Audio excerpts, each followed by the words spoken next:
Immédiat n'a pas de publicité. C'est pour cela que nous sommes libres. Mais Immédiat a un coût, de l'ordre de 2 000 € par émission. Voilà pourquoi nous avons besoin de vous. Il suffit que chaque semaine, 100 d'entre vous donnent 20 €, ou que 20 d'entre vous donnent 100 €, et nous pourrons vivre. Pour maintenir l'intégrité d'Immédiat, nous comptons sur vous.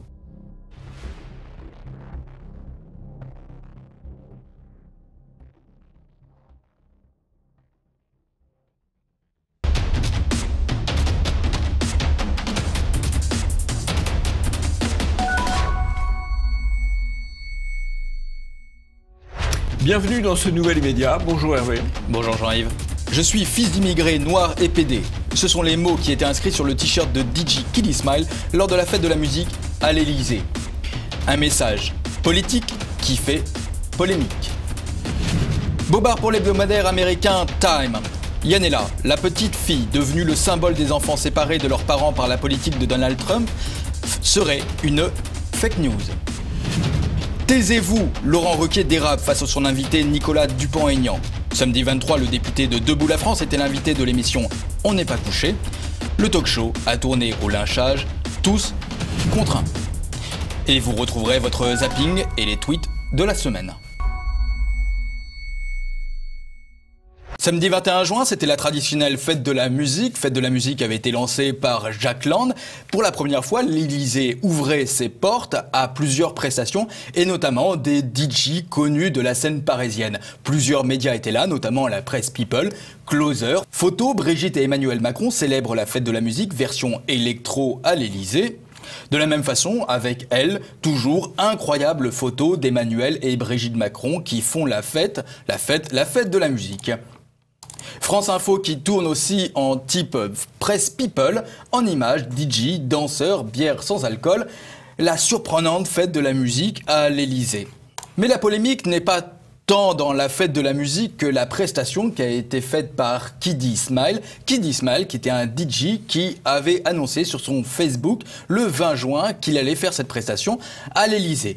Un long message dans lequel il évoque que « Je sais ce que représente l'Elysée en termes d'oppression et d'histoire pour les QOC et POC et la communauté LGBTQIA+, ainsi que la répression des migrants. » Il annonce notamment dans ce post que la totalité de son cachet sera reversée à une association pro-migrants. Par ailleurs, il évoque et annonce sa future prestation. Lorsque je serai derrière les platines, chaque chanson sera un message qui résonnera sans que personne ne puisse les étouffer. Et si mon t-shirt n'est pas le bienvenu, alors je ne jouerai pas. Qu'y avait-il inscrit justement sur son t-shirt ? Fils d'immigrés, noir et pédé, le journal Le Monde relève justement ce qu'il avait inscrit sur le t-shirt. De la même façon avec Les Inrocks, toujours le message de Kiddy Smile, qui ne plaît pas vraiment à la droite, on va revenir là-dessus. Revenons aussi sur la prestation et les musiques qui ont été passées notamment par le DJ Kiddy Smile. Eh bien, c'est l'émission Quotidien qui a pris la peine de traduire les paroles et vous allez voir, c'est extrêmement gênant.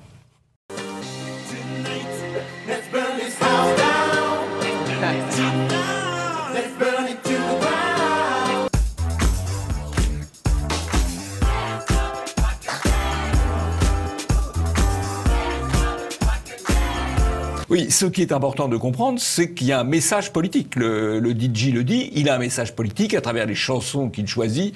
On voit la nature des textes, à travers le t-shirt qu'il porte, et qui est au fond un communautarisme outrancier, immigré, outrancier, c'est le moins qu'on puisse dire, outrancier, afro et LGBT.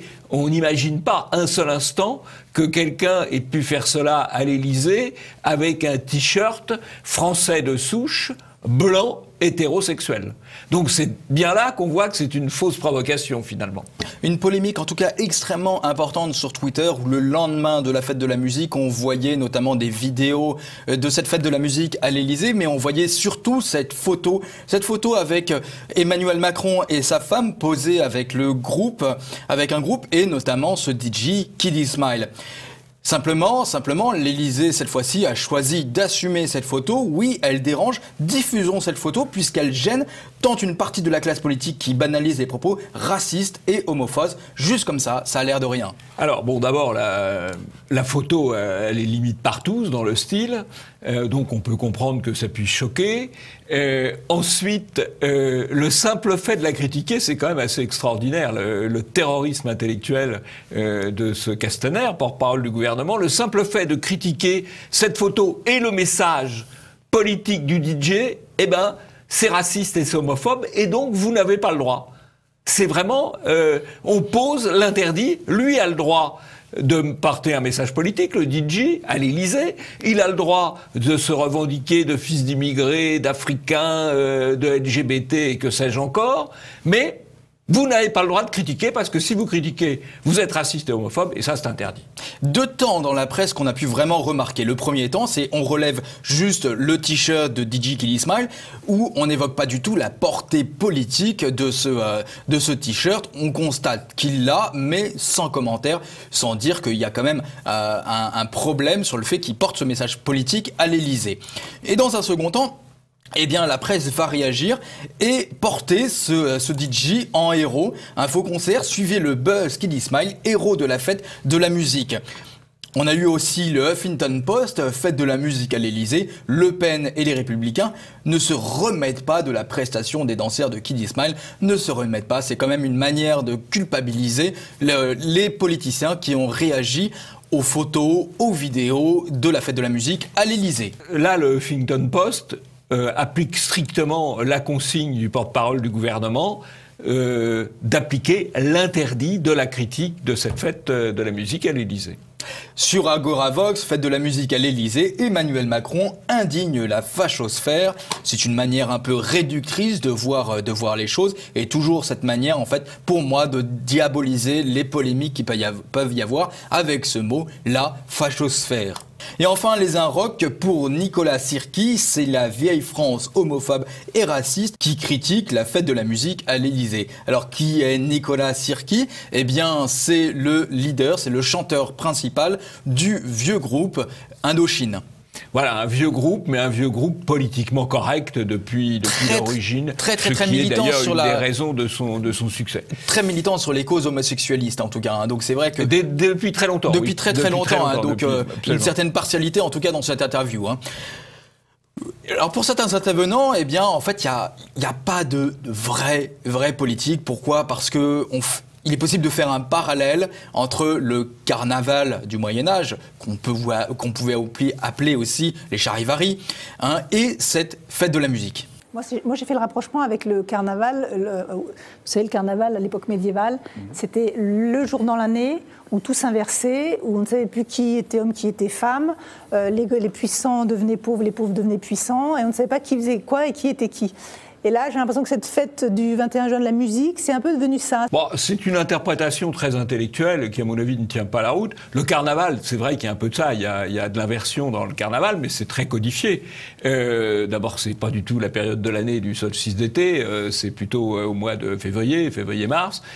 Donc, c'est pas ça. Et en l'occurrence, la fête de la musique, ça n'a pas été conçu comme ça. Ça a été conçu précisément pour permettre à un certain nombre de musiciens amateurs de se produire dans la rue le jour du solstice d'été. Ça n'a jamais été spécialement inventé dans un but d'inversion, non, pas du tout.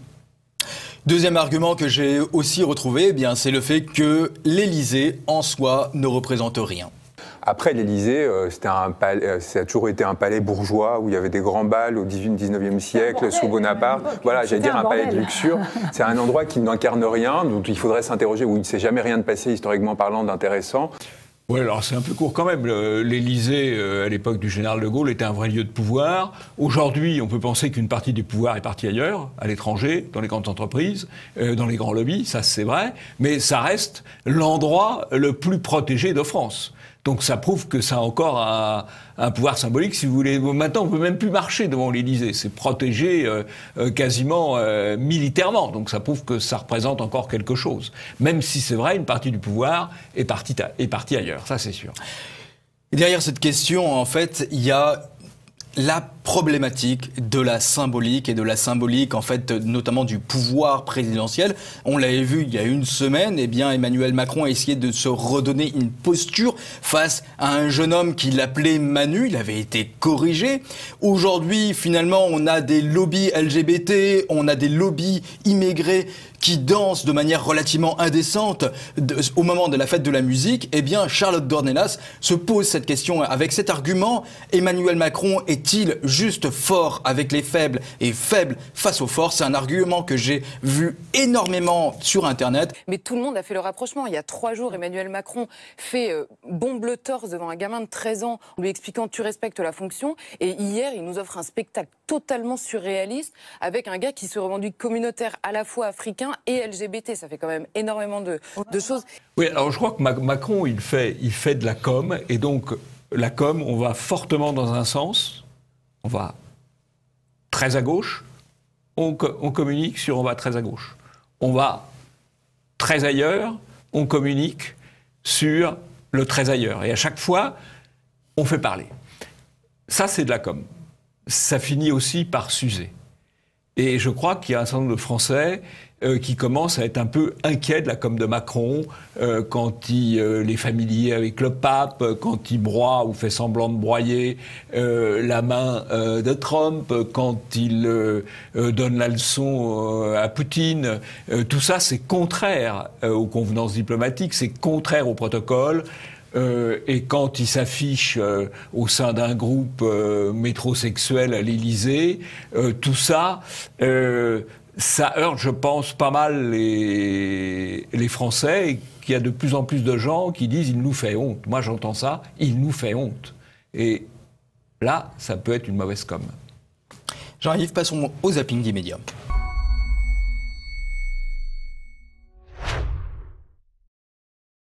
L'île italienne de Lampedusa n'est qu'à 150 km d'ici. Depuis le début de l'année, près de 2000 Tunisiens ont pris la mer d'ici direction l'Europe. C'est désormais la première nationalité à débarquer clandestinement en Italie. La ministre allemande des personnes âgées, des femmes et de la jeunesse prend position dans la polémique des burkinis qui agitent les médias outre-Rhin. Afin que chacun puisse apprendre à nager, Franziska Giffey dit ne pas être opposée au maillot de bain couvrant destiné aux écolières musulmanes qui souhaitent aller à la piscine dans le respect de leurs pratiques religieuses. Ce pêcheur assiste depuis des mois à ces départs clandestins de plus en plus nombreux et selon lui, même encouragé par les autorités. Tu vois ce bateau vert et blanc, c'est 30 personnes maximum. Mais les passeurs y font monter 100 personnes au moins. C'est politique. Ceux qui partent sont des chômeurs ou des voyous, ils posent des problèmes ici. Il vaut mieux pour tout le monde qu'ils s'en aillent en Italie, tu comprends ? C'est ici, à la frontière américano-canadienne, que Cédella Roman a eu la peur de sa vie. En mai dernier, alors qu'elle fait son jogging, la jeune Française de 19 ans franchit accidentellement la frontière et se retrouve côté américain. Il y a un officier qui m'a arrêté. Depuis 3 ans, les réfugiés ont fait du chemin vers l'emploi. Mais le bilan est contrasté entre ces médecins qui ont trouvé une place en quelques jours et les autres qui enchaînent les petits boulots mal payés. À ce jour, 290 000 réfugiés, soit 26% de ceux arrivés depuis 2015, ont trouvé un travail. Pour beaucoup d'autres, c'est la désillusion. Cela fait des mois, par exemple, que ce Syrien cherche un emploi de comptable. C'est une situation qui pourrait donc devenir récurrente. Un nouveau bateau transportant des migrants ne prendra pas la direction de l'Italie. Les autorités de Rome, et notamment le ministre Matteo Salvini, a demandé au Lifeline, navire d'une ONG allemande, de se diriger vers Malte.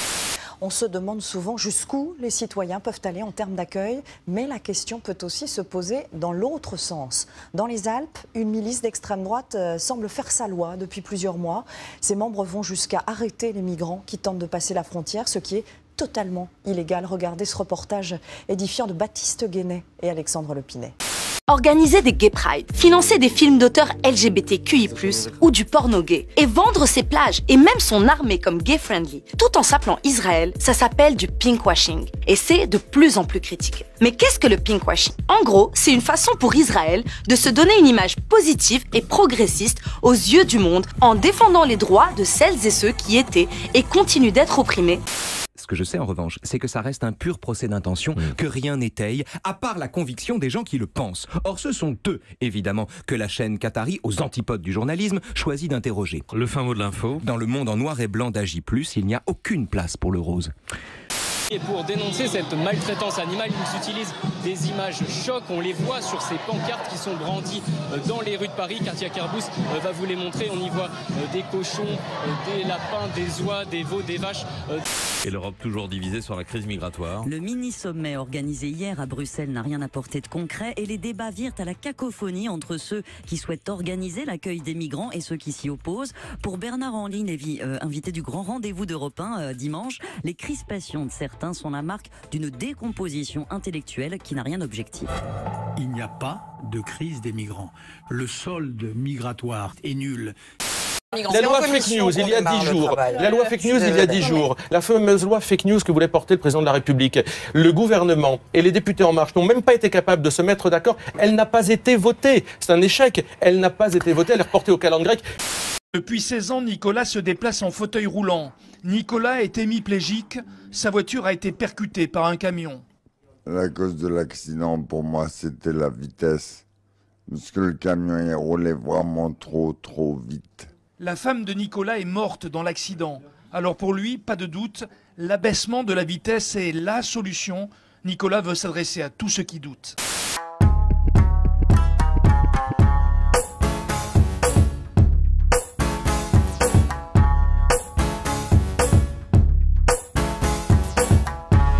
Au bois de Vincennes, à l'est de Paris, un espace leur est tout spécialement réservé, une pratique qui est en plein essor, notamment en milieu urbain.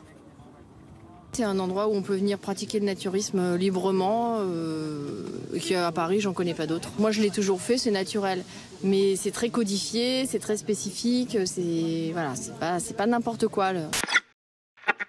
Alors, ce zapping termine par une séquence un petit peu plaisante, amusante, avec les naturistes au bois de Vincennes. Bon, c'est assez frais. J'ai beaucoup apprécié la déclaration d'une dame qui nous dit « Le naturisme, c'est naturel, mais c'est très codifié ». Et je crois que c'est vrai d'ailleurs, mais bon, donc il y a un petit peu quand même une contradiction interne. Enfin bon, voilà. Ils sont au bois de Vincennes. Il y a un reportage de TF1 sur le mouvement Defend Europe, l'action des identitaires au col de l'Échelle, et qui est un reportage, on nous en montre évidemment que des extrêmes, et qui est totalement à charge, et qui relève de la diffamation, milice d'extrême droite, qui relève aussi du bobard, puisqu'ils annoncent qu'ils mènent une action, que les identitaires mènent une action totalement illégale. Or, depuis un mois, ils sont surveillés de très près et par la gendarmerie et par le parquet des Hautes-Alpes, et que s'ils commettaient la moindre illégalité, ils seraient évidemment au minimum interpellés et probablement poursuivis. Donc là, TF1 fait un reportage militant, mensonger et bobardier, mais c'est pour la bonne cause, puisque c'est pour la bonne cause de l'immigration, bien entendu. Dans la séquence qu'on a maintenant chaque fois, parce que c'est devenu le grand sujet d'actualité sur l'immigration, on voit que les Tunisiens qui partent, d'après ce que nous dit en tout cas une des personnes interrogées, ce sont les chômeurs ou ceux qui posent des problèmes. Et donc, au fond, c'est très bien du point de vue de la Tunisie qui partent vers l'Europe. C'est peut-être un peu moins bien pour l'Europe. Il y a quand même quelque chose qu'il faut rapprocher de cela. C'est qu'il y a 4 ou 5 ans, tous les médias nous chantaient les mérites des révolutions arabes, du développement économique qui allait en suivre, du libéralisme qui allait y arriver dans tous ces pays, notamment la Tunisie. On présentait ça comme un modèle d'évolution de la société arabe. Eh bien, on voit le résultat, puisque 4 ou 5 ans après, de plus en plus de Tunisiens se précipitent pour quitter la Tunisie et aller vers l'Europe. Dernier point, Antoven relève le côté qatari d'Agi+, à juste titre, puisqu'il y a une contradiction totale entre cette chaîne qatari qui promeut en France l'inverse des valeurs qu'elle défend sur son propre territoire, qu'on défend au Qatar, Et là, en l'occurrence, Enthoven se plaint puisqu'il y a dans AJ+, une dénonciation de ce qu'il appelle le pinkwashing d'Israël, c'est-à-dire Israël étant accusé d'utiliser le lobby homo pour paraître un peu plus sympathique que les pro-palestiniens ne le souhaiteraient. Voilà. Mais en tout cas, c'est très bien qu'Enthoven procède à la critique d'AJ+, qui est quand même une supercherie extraordinaire, que nous dénonçons d'ailleurs régulièrement sur Immédiat. Jean-Yves, passons à la troisième partie, la petite Yanela, l'énorme bobard en une du Time. On avait commencé à aborder ce sujet la semaine dernière. Il est nécessaire de revenir encore une fois sur cette affaire, puisque, évidemment, il y a eu des nouveaux. La presse a révélé un énorme bobard. Qu'est-ce que c'est ? Eh bien, c'est le Time qui avait lancé cette polémique autour de Yanela. Qui est Yanela ? C'est cette petite fille qui avait été prise en photo et mise en une du Time. On voit cette une, Welcome to America, un fond rouge, comme je dirais le fond rouge de la passion, le fond rouge de la colère. Yanela est au centre de cette une, alors que Donald Trump est complètement décentré. Cette photo avait fait le tour du monde, et notamment, on retrouve cette photo sur le Daily News, un des plus gros journaux américains, qui tire à peu près à 700 000 exemplaires. En France, cette photo avait été abordée, elle avait été notamment abordée dans l'émission Quotidien. Tout le monde parle, la nouvelle une choc du Time Magazine, Welcome to America, bienvenue en Amérique, avec ce photomontage de la petite fille qui a ému l'Amérique. Elle a été détourée de la photo d'origine, une photo dont on a déjà parlé ici car elle est devenue le symbole des 2300 enfants séparés de leurs parents aux États-Unis. Une petite fille en larmes, terrifiée par la policière qui fouille sa mère à la frontière mexicaine. Déjà dans le commentaire, la petite fille terrifiée par la policière qui fouille sa mère, en fait elle n'en sait rien. Quand on a un enfant dans les bras et qu'on le pose par terre, s'il a 2 ans et qu'il n'est pas content de poser par terre, il pleure.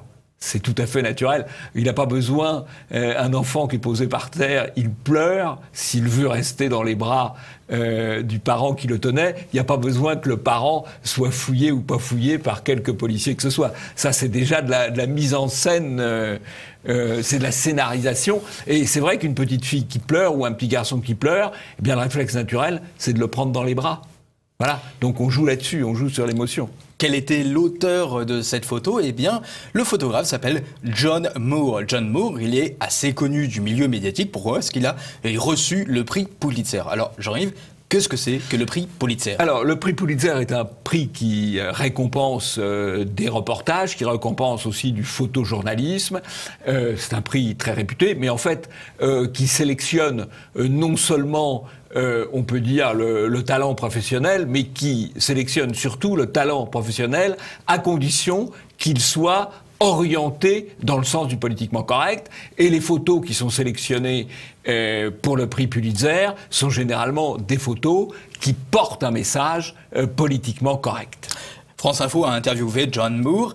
Dans le titre de cet article, je savais que mère et fille allaient être séparées. Un peu plus loin, le photographe raconte: je n'avais jamais imaginé que j'allais un jour mettre un visage sur une politique de séparation des familles, mais c'est le cas aujourd'hui. Voilà, donc l'objectif de la photo, l'objectif de la photo est de passer un message politique, la séparation des parents et des enfants dans le cas de clandestins entrant aux États-Unis. Patratrac, le 22 juin, le Washington Post publie un article.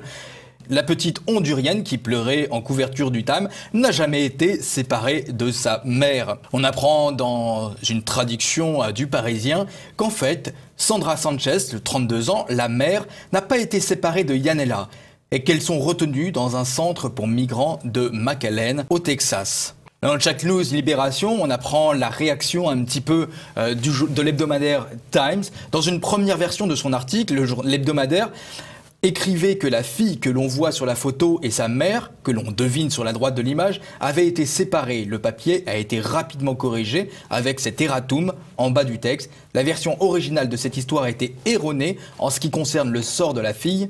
Après qu'elle a quitté le lieu de la photo, la fille n'a pas été emmenée en pleurs par des agents de la frontière américaine. Sa mère l'a prise avec elle et les deux ont été emmenés ensemble. Voilà, donc le bobard est reconnu, mais il s'est quand même extraordinairement propagé à partir de cette couverture du Time. Pire, en fait, le bobard a été corrigé malgré tout. Il a été corrigé par la presse française. Je prends cet exemple avec toujours une coupure de Parisien. Migrant aux États-Unis, la petite fille de la photo iconique n'a pas été séparée de sa mère. Pourtant, l'hebdomadaire Le Times va continuer un peu sur une ligne un peu ambiguë, puisqu'il va déclarer que la photographie du 12 juin de la petite Hondurienne de 2 ans est devenue le symbole le plus visible du débat sur l'immigration en cours aux États-Unis. Résultat des courses, ils n'ont pas retiré la publication de la petite Yanela. Et enfin, pour terminer cette partie, eh bien, il faut ouvrir, non pas avec le tweet d'un journaliste, comme j'aurais l'habitude de le faire, mais avec Renaud Camus, qui tweet à ce sujet. Le pouvoir aujourd'hui, c'est celui d'imposer un récit.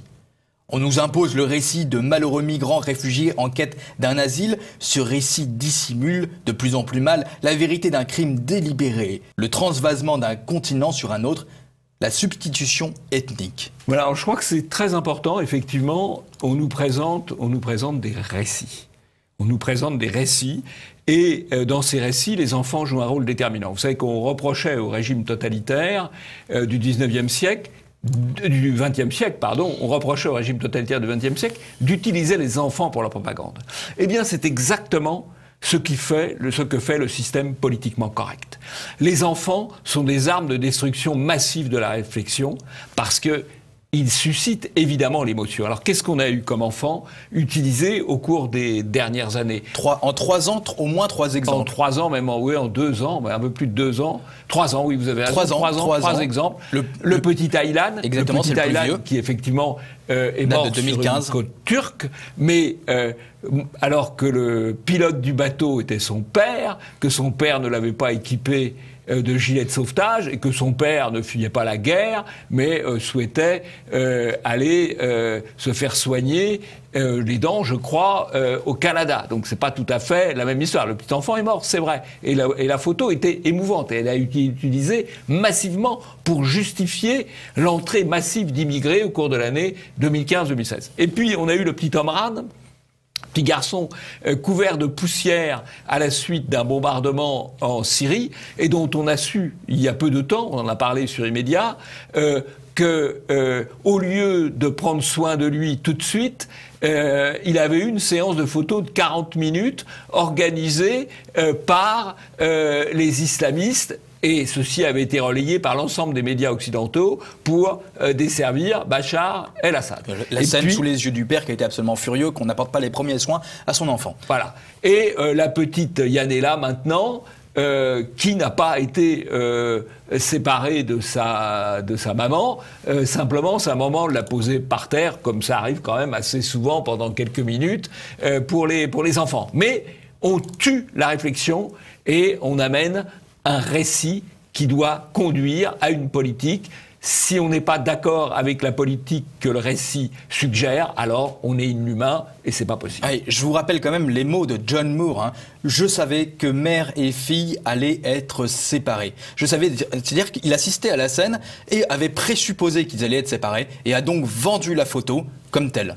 Et donc, il a déjà été récompensé par un prix Pulitzer. On avait d'ailleurs parlé récemment d'un prix Pulitzer qui avait récompensé un photographe qui photographiait les migrants, les immigrants, les clandestins sur les bateaux qui traversent la Méditerranée. On en avait déjà parlé. Le prix Pulitzer, c'est un prix politiquement correct. Et donc, ce journaliste, ce faux journaliste, ce photoreporter, est en pointe dans le politiquement correct.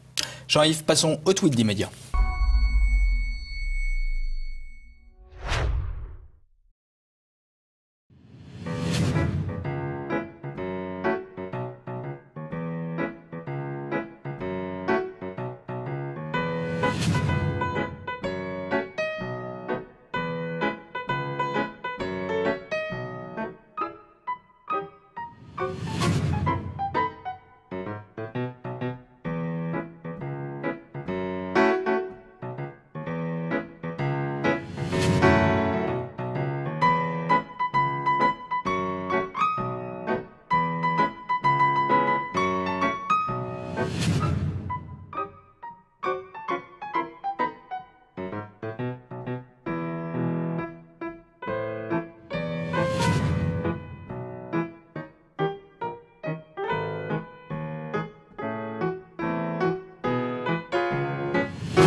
Alors, je crois que ces tweets révèlent encore la puissance du système de propagande et de propagande totalitaire que nous subissons.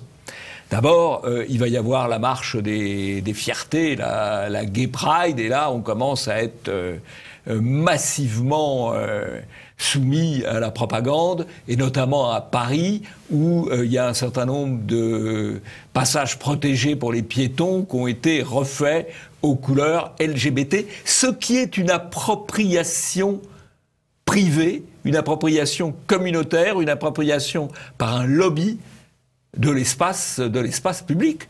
On doit quand même pouvoir aller dans le centre dans Paris sans être obligé d'être soumis à la propagande LGBT, comme c'est le cas dans tout le quartier du Marais au sens large, depuis Beaubourg jusqu'à la gare du Nord, quoi. Voilà, c'est quand même extraordinaire. Et Madame Hidalgo s'étonne qu'un certain nombre de gens soient exaspérés par cela. L'abus de propagande, ça peut finir par tuer la propagande. Mais on est toujours dans le système totalitaire, dans le système de propagande, quand un type nous déclare « il n'y a pas d'intellectuel de droite ». C'est une phrase d'une intolérance absolument incroyable, incroyable.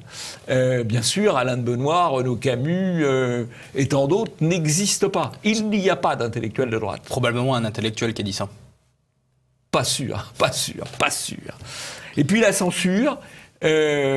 Russia Today tweet sur la censure dont a fait l'objet et dont fait encore l'objet sur YouTube TV Liberté. La censure est évidemment une arme terrible, hein, qu'on peut compenser, qu'on peut contourner. Je n'y reviens pas. Chers amis internautes, allez directement sur le site de TV Liberté, abonnez-vous à la lettre d'information de TV Liberté, relayez les liens sur le site de TV Liberté. C'est comme ça que vous combattrez la censure et vous permettrez à vos amis d'y échapper. Jean-Yves, passons à la 5e et dernière partie. On n'est pas couché, Dupont-Aignan face à la meute. Samedi 23, Nicolas Dupont-Aignan était l'invité d'On n'est pas couché. Et l'invitation s'est mal passée, très mal passée, puisque Laurent Ruquier, journaliste, animateur de cette émission, s'est senti obligé de dire à son invité « taisez-vous ». Vous y vivez, auriez un autre visage. Vous y vivez, vous? Non, mais moi ah tiens, non, vous non plus. Oui, mais moi j'écoute. Vous non plus, monsieur Dupont-Aignan. Alors taisez-vous, vous aussi. Mais moi j'écoute. Laurent Ruquier fait cette réaction suite aux mots de Nicolas Dupont-Aignan sur la caste des journalistes et sur la question de l'immigration, notamment dans les quartiers où il a proposé, peu de temps avant, d'envoyer les camps de migrants dans les beaux quartiers. Forcément, il n'y aurait pas du tout la même réaction. Dans la presse, eh bien, on relève quand même ce morceau qui est quand même relativement brutal. C'est assez étonnant d'entendre, en tout cas, un animateur demander à son invité de se taire. On n'est pas couché, Laurent Ruquier, Nicolas Dupont-Aignan est pire que Madame Le Pen. Ce sont les mots de l'animateur, ce sont les mots de Laurent Ruquier. Sur le site de Jean-Marc Morandini, colère de Laurent Ruquier quand Nicolas Dupont-Aignan le décrit comme faisant partie de la petite case du 16e qui ne connaît pas les réalités. Ben oui, il y a une caste médiatique qui est un peu coupée des réalités, ça c'est sûr, oui. Dans Valeurs Actuelles, interview de Nicolas Dupont-Aignan, les coulisses d'une offensive médiatique pour le député. Ils sont non seulement arrogants, mais surtout déconnectés de toute réalité. Je ne m'attendais pas à une telle violence, ils ont été odieux, mais ils me laissent tellement indifférent, ils sont ridicules.